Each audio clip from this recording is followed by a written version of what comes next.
The concern of the person who reads the Torah is twofold. One is, what does it mean in its own time? And secondly, what does it mean to us in our time? Because at least on two levels, it will have that import. It's the second one that concerns me today and most days as well.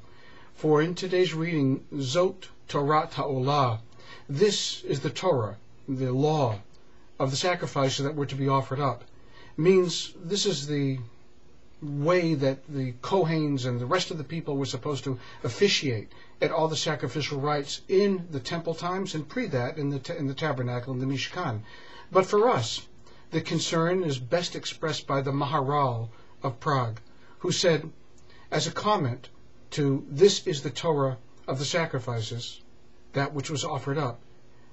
That which is offered up is that which is given with a broken heart. You see, we all do wrong. We all make mistakes. We all step in tracks that we ought not to step in. And that's not really the issue.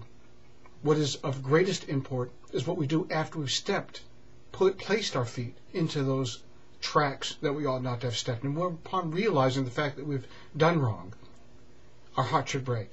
We should cry for ourselves, for the wrong steps that we have willingly taken as we've coursed through life. And then with that broken heart, that is the greatest, but the absolute greatest sacrifice that we can offer to the Holy One, blessed be He.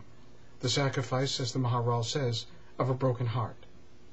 And a little bit later on in the same Torah portion, Tzav, we're also told that the Kohen, who is the officiant, who is the person that's dressed up in all these regal colors, is the person who takes care of the greatest aspects of all the sacrificial rites, is required at the end of the day to sweep up the ashes and put them away.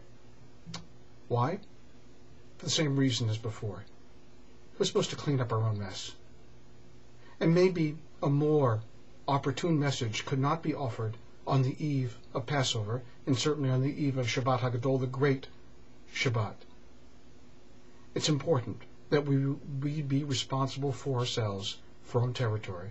When we do wrong, have the broken heart, cry, clean up the mess, learn from the experience, and then graduate to a higher level.